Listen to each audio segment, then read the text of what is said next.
Well, ladies and gentlemen, welcome to the final official press conference for what will be one of the big nights of world-class professional boxing at the O2 Arena this coming Saturday night.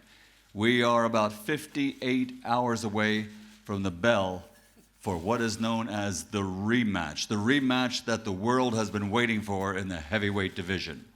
And it's all brought to you by Eddie Hearn for Matchroom Boxing, along with Haymaker Promotions and Ring Star Promotions, sponsored by William Hill, Voltarol, World of Tanks, and JD Sports. A big night indeed with an action-packed undercard, and here to tell you more about it from Sky Boxing is Mr. Adam Smith. Thank you, Michael. Always a pleasure to have you in town. What a fantastic fight ahead on Saturday night. 14 months on, repeat or revenge. We had to see it, didn't it? One of the best rematches in recent times as Tony Bellew and David Haye go head to head. No one can pick a winner. Can you guys pick a winner? Because I can't. Let's bring in, first of all, the promoter of Tony Bellew, Eddie Hearn.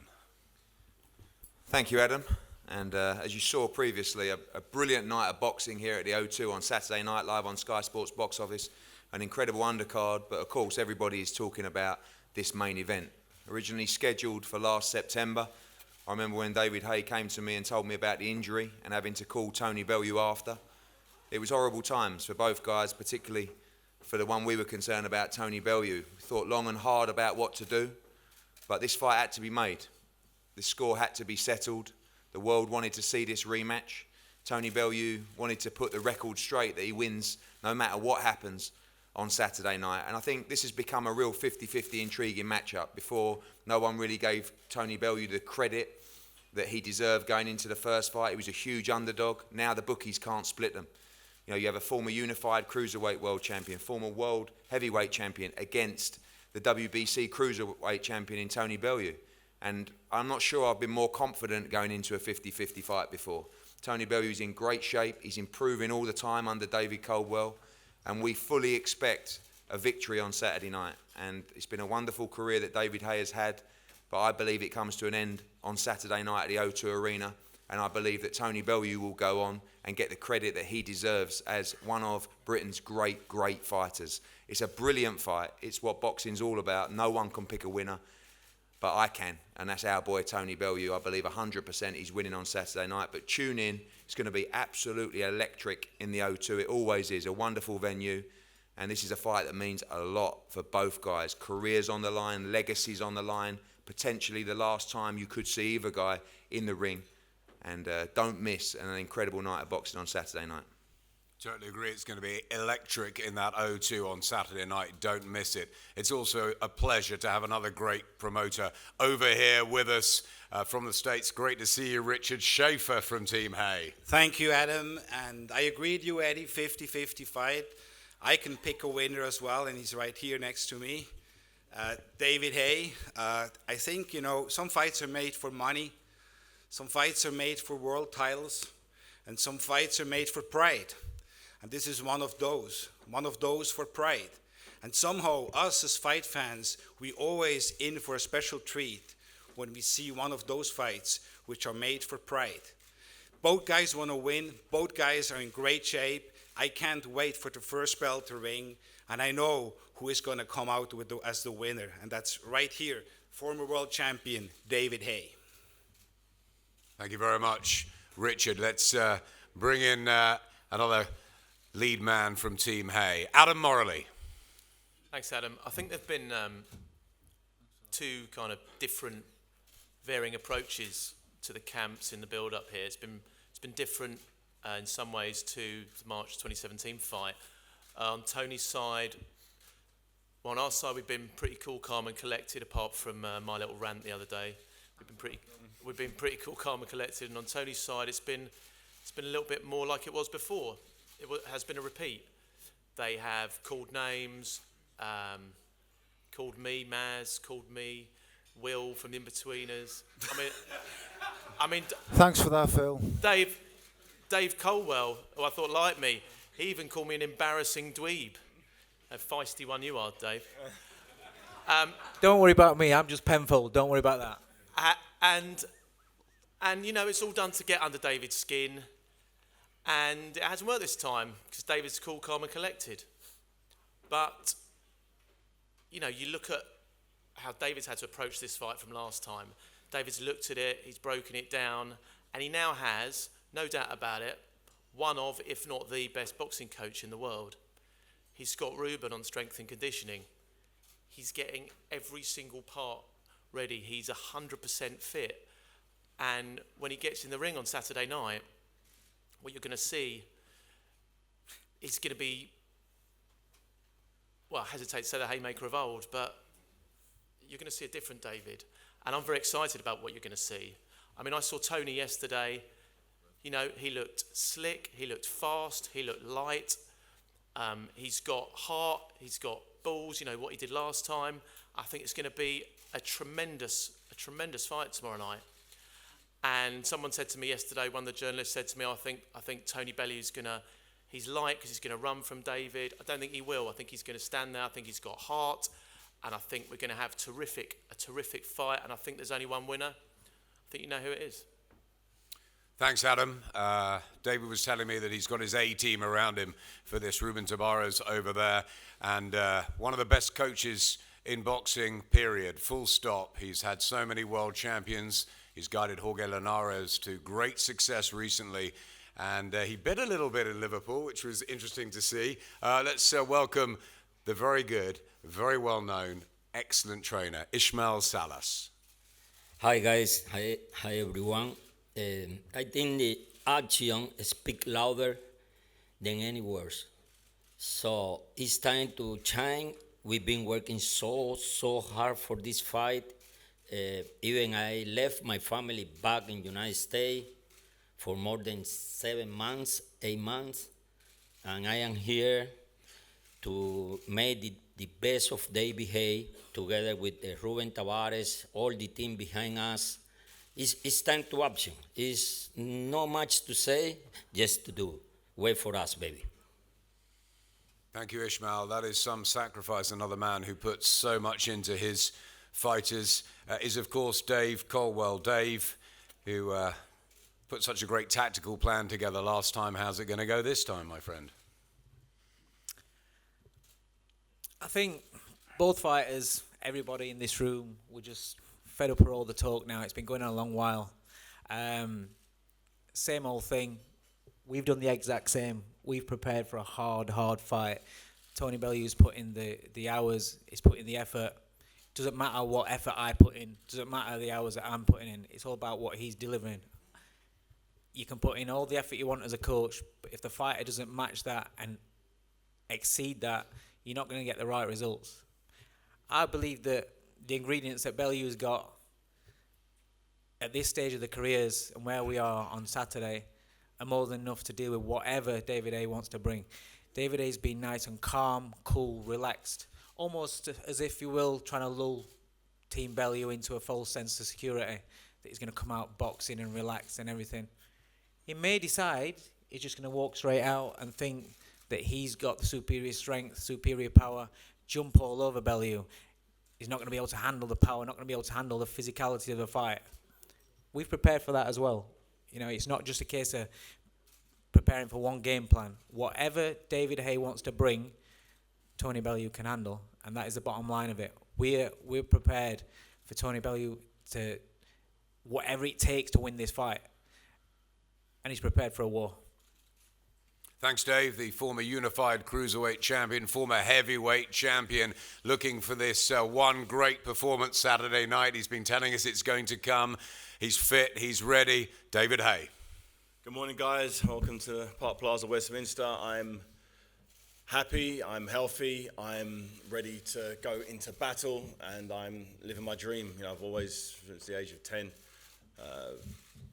been boxing. This is what I do. I love to do it. I love every day training, learning, improving, as I've been doing under Ismael Salas. And my exam is on Saturday, and I've studied as hard as possible. You know, I've not cut any corners. You know, I've pushed it. You know, I've pushed it inside the ring, outside the ring. I've learnt from my mistakes. Once again, inside and outside of the ring. The first fight was an intriguing fight. It was entertaining for everybody who watched, whether you was a Haye fan or Bellew fan. You got your money's worth there. The emotional roller coaster was there for everybody to enjoy. And this time round, it may not be as controversial. It will be a little more clinical. I'm looking at taking Tony Bellew, which is something I've never done in any of my previous fights. Probably bar the Jean-Marc Mormec fight. The plan was to push on from round 7 onwards. And this time round, it's the same thing. I've kept my game plan under wraps, but it's to do as much damage in the first 6 rounds as possible and keep pushing it and then step it up from round 7 to round 12. If he's as tough and durable and has the heart he and his team believe they have, then we've got ourselves a cracking fight. But I'm not sure. Being in there with him first time round, the shots that were missing will be landing, and they'll be landing a lot harder than they land for the first time round. I didn't catch him, in my opinion, with anything, with any real timing, with clear crispness. It was all thuds, it was all big swings and clubbing shots, and that's not really my style. This time round, it's going to be very sharp, very explosive, very slick, and I will give you the performance a lot of people expected first time round. So make sure you strap. I don't believe the fight will go early. I don't believe it. Ismail Salas says the first 6 rounds about chopping him down, breaking him up. And from round 7, let's see what's left in front of me, because that's when I'm ready to really put my foot on the gas and really start pushing through those the second half of the fight. But I'm ready for 12 hard rounds, and I believe Dave Colwell is a very good coach. I've worked with Dave Colwell in the past. He'll have a great strategy like he had for the first fight. He was spot on for the first fight, and we'll see. We'll see. David, mentally you seem in a very different place this time around, and physically, what everyone wants to know, are you 100%? Can the body hold up through 12 hard rounds against Tony Bellew? Yeah, it's not for me to convince everybody here that that's the case. A lot of people may not believe me, but tune in for the fight, because if for whatever reason my arm falls off or my leg falls off, they're going to be in for another thrilling fight like the first time round. So whatever happens, you're going to be in for a treat no matter what. The body holds up, great. The body doesn't hold up, great for you guys' entertainment. But you've taken the attitude this time around not to get involved with him, to keep cool, to keep calm, to get the blinkers on. So you feel that was the right way to deal with it? This time round, the focus wasn't on Tony Bellew. First time round, in my mind, I didn't see Tony Bellew as any type of threat whatsoever. So I kind of used the interviews he did, used his personality, to kind of whip me up, to use that as fuel, as motivation for training, as there was nothing that I could see in his previous boxing resume to suggest I needed to really raise my game. Made a big mistake there. This time round, I haven't done that. I focused, like I should have done probably the first time round, on being the best version of myself and not worrying about what Tony Bellew is going to do. I've trained as if Tony Bellew was going to be a lot faster, a lot stronger. He's going to come at me a lot harder, or he's going to move away a lot faster. Whichever one he does, I believe, from the bottom of my heart, I will have an answer for it, and he will not be able to deal with what's coming for him on Saturday night. Before I go to Tony, one final one. Is this the most important night of your career? You've had huge ones, obviously, the Mormec night, the Klitschko night. Last time out, you were expected to blow Tony Bellew away. How vital is this in all your career, David? They say in boxing, you're only as good as your last fight, plain and simple. And my last fight was 11-round stoppage loss to Tony Bellew. For me, that doesn't sit right with me. It sits really right with a big smiling belly on the end there. He loves the sound of that. For me, that's probably the worst finish to any career I could have, and it would really put a real big smudge over my resume, and I'd be very, very disappointed. Very, very disappointed, and it would feel like I'd, undone all of the great nights I've had over the years, the world title fights at cruiserweight and heavyweight. It would undo all of that. So yeah, you're right. This is everything's on the line. My reputation, my everything. My whole soul is on the line here, and I will not allow Tony Bellew to get the win on Saturday night. His whole soul is on the line. Tony Bellew, you won last time. You did it emphatically, a monumental upset. Everybody doubted you. Are they doubting you again? Can you pull it off again? Is it repeat? I'm always getting doubted, Adam, but I don't mind. I'm used to it. thanks is all I can say to the glowing, I think, of the recommendations I've been given from his team. So thank you very much. I'm honoured. I'm looking round for the guy who you seem to be describing, because I just don't think it's me. But, you know. Hello, lad. There he is.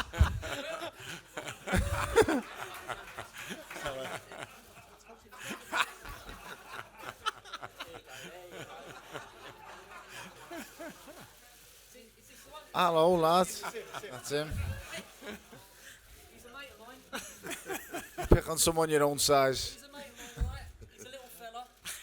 I don't want no trouble with you. Bit of respect, okay? Okie doke, son. You want to pick on someone your own size? Yeah. By all means, stand up. Mate, you look too big for me, mate. You take that wig somewhere else, lad. Jesus Christ. Good lad. Right, best of luck. Sorry, Will, I'll see you later. Thanks for the tickets, mate.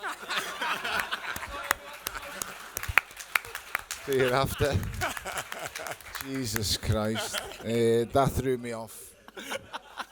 Don't really know what much else to say. Fucking hell. Briefcase wanker. Jesus Christ. I don't know how many tickets you've gave him, David, but fucking hell, it was a good one. Do you know what? You can't write it, can you?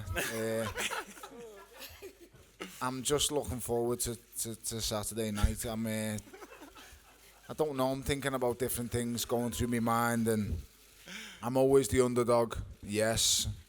I'm going in with a dangerous fighter, yes. It's all the things that there was on March the 4th, they all still stand.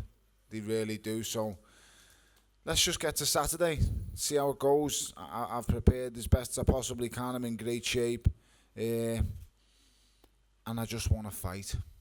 That's the only thing I'm good at. That's the only thing I know. I just want to have a fight. He looks great, like he did last time. His team sound very confident, like they did last time. Few new faces, unlike last time. So let's just see. The talking, or me talking nonsense and gibbet, it's not going to do anything else, you know. Let's just see. I'm at the moment where I don't really like the look of him. I just want to punch him. So, you know, and I'm pretty sure he feels the same. I know he likes to tell you, Tony's nice smiling face, mate, he'd love nothing more than to knock every single tooth out my mouth. Don't be fooled. I understand exactly what's in front of me. I understand what he wants to do to me. The mask comes off on Saturday and the gloves go on. And we fight, mate. And this is a fight to the finish. Believe you me, this time it's a fight to the finish. If you can make it. I've always made it, mate. Good. And then they got a great night. In front. Never found wanting. Never ran, never will. Okay, let's go.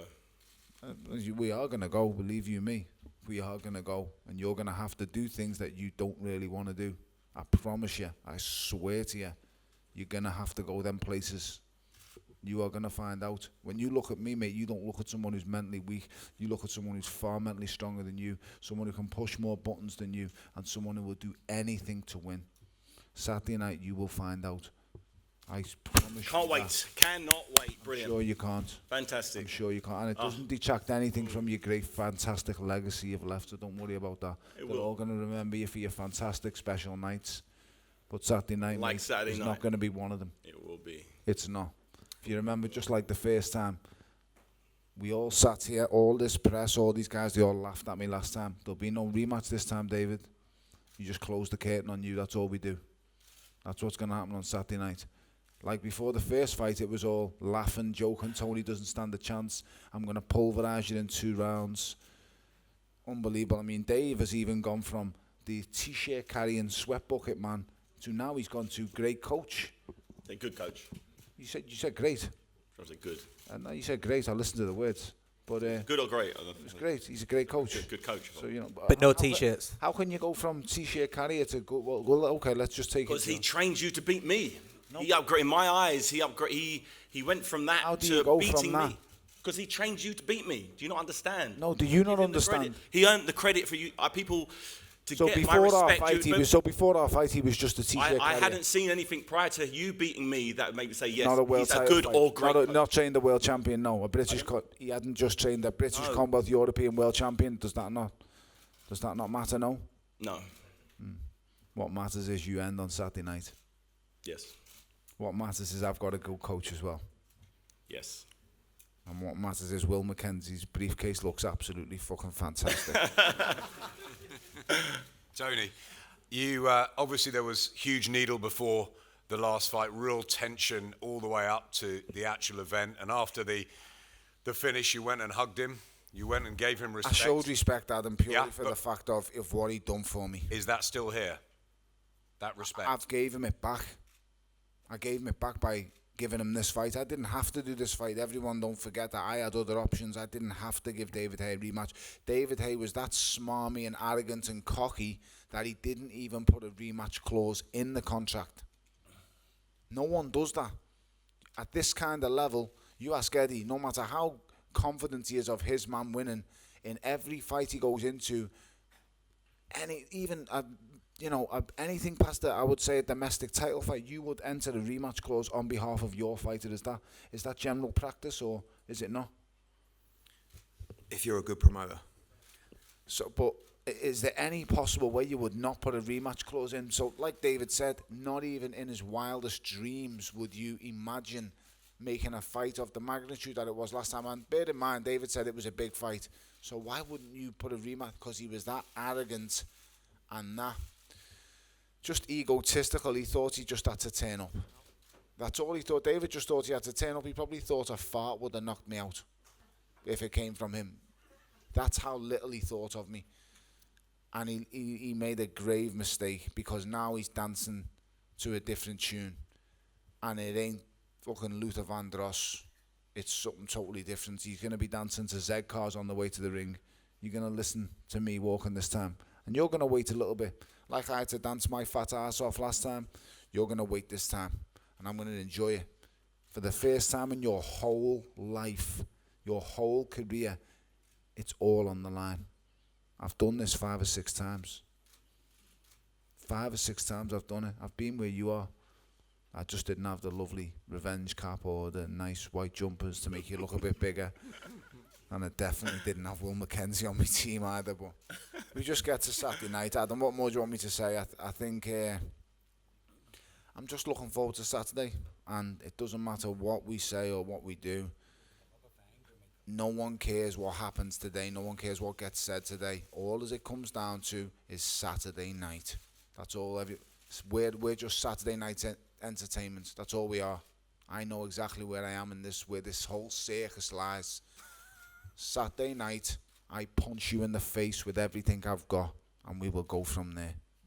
Tony, one last one. David says that he's going to take it slow. He's going to get through the first 6 rounds and then step it up. David's never done that in his whole life, Adam. David has never shown he's a 12-round fighter who gets strong in his whole life. So, although I know it's the best version ever of him, he's never shown that. So, boxing is a sport where fighters do not get better as they get older.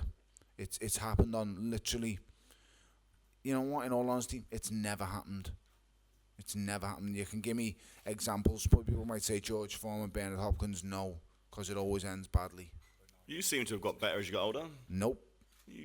I can't do what I can do. I'm 35. I'm 35. How old was you when you won a world title? I'm 35. I can't do what I could do when I was 25. How old was you when you won a world title? 33. Okay, and you'd failed up. I'm 35. I'm 35 now. Failed up until that point, so you got better as into your 30s. Well, you try making 12 stone 7. See how you do. Question is it? So you got better as you got older. I moved weights. When you're 32. No. I moved weights. That's what happened there, David. You got older as well. David? Are you telling me you're the same man who faced Jean-Marc Mormec? No. Of course you're not, because it's impossible. You know, I'm not the same man I was that I faced Alunga Makabu. Actually, got better as you got older. I got cleverer as I got older. I didn't get better. Clever, better. The way you look at it. More experienced, more teak tough. So at 90 years old, David, I'm going to be the best fighter I could possibly be, because I'll have so much knowledge that, Einstein. It's ridiculous, David. I'd agree to disagree with you on this one, then. I'm sure you would, mate. You would agree to disagree. That's all you'd ever do, mate. You can't hold a conversation with me. Once again, mate, them acting lessons are definitely not working. You need to work on the craft. If you want to be an actor, you need to work on the craft. I mean, that's the worst fake laugh. Really hurt my feelings there, Tone. You're really hurting me, yeah. I don't need to hurt you, mate. I'm going to do that Saturday night. I'll hurt you. I'm going to do that Saturday night. like last time, innit, mate? Really getting to me here, Tone. I don't need to. I'm going to get to you Saturday night. I feel like I've been got to here, Tone. Why? Because you're so much more mentally strong than I am. I'm not. You are. Just another fighter, mate. It's just a fact. Just stating facts. That's all you're doing, I know. It's not a fact, mate. Tell you what, whoever you're paying for these acting lessons, he's absolutely diabolical. No wonder he can't get a role in absolutely fuck all. No wonder he's back fighting. He's back fighting, mate, because that's all he knows. That's all he can do. Instead of saying, I'm going to retire at 31, he's back in the ring. Back in the ring. After all he's achieved, he's back here. I'm at the pinnacle of my career, David. You're on the downside. I know. You've been to the top. You've been undisputed cruiserweight champion. You've been heavyweight champion. You've been in mega blockbusters. And now you're answering to a little fat scouser. Exactly. And you're telling me you're at your peak. You're telling me you're at the best. I'll tell you after the fight. No, you're just telling me. You said you're at your best. I'm just saying. It feels like it, but I haven't got in the ring. Look at the blockbusters you've been in. How is this even? How am I even relevant? See, Saturday. So your career's on the line, and you are facing. I can tell you, I'm in my prime. Are you facing the weakest opponent you've ever faced? faced, David, on paper? Am I one of the weakest opponents you've ever faced on paper? No, you're the best by far. Like I am not, David. Please stop telling lies. Just tell the truth for once. You're the best guy I've ever even seen. You know, wow. It's fastest, strongest. Yeah. I'm not slick. I'm not fast. I'm a fatty with a mouth. But you know what? I can back it up. There you go. I backed it up on March the 4th last year. Do you remember? Or try and back it up Saturday. If you forgot that too. Saturday. Say that again. Let's try and back up on Saturday as well. I don't need to back it up. I've beat you once already. Yeah, you can't agree with anything. I've beat you once already. More of the fake laugh. Stop it, please. You're embarrassing yourself. You know, it's just we've done it once already. We've done it once already, mate. I've beat you already. I've won, David. No matter what happens on Saturday, I've won. I have won, mate. I'll beg to differ after the fight. No. Trust me. After, no matter what happens on Saturday, I've won. You was always expected to be here. You was always expected to be the man who's earning this, doing that, the big shot. I was just always the mouthy scouser who couldn't do anything. I've won, mate. Okay, you've won, I've lost. I've won, I know. There you go. Can you stop talking now? Thank you. He's fantastic, isn't he? You're right, I'm wrong. Conversation stilted. Look in his eyes, final message. Good luck, Saturday. Good luck. It's going to be fun. Take the mask off. Enjoy me 15 minutes again. No, it's going to be longer than 15 minutes. No, you said to me last time, enjoy me 15 minutes of fame. This time I'm saying enjoy the whole fight. So is it 30 minutes? Enjoy the 36 minutes we're going to have. 36. You've just told me you're going to stop me, so I was going to go 36 minutes. So we'll see. Here we go. You make your mind up. You're a walking contradiction. Up to 12 rounds for boxing, yeah? Enjoy that timer. It's not going to last 12, in my opinion, either. Okay, then there you go. So, you know, we'll see. I just wanted to happen. Let's bring them head to head. Thanks very much, guys. We'll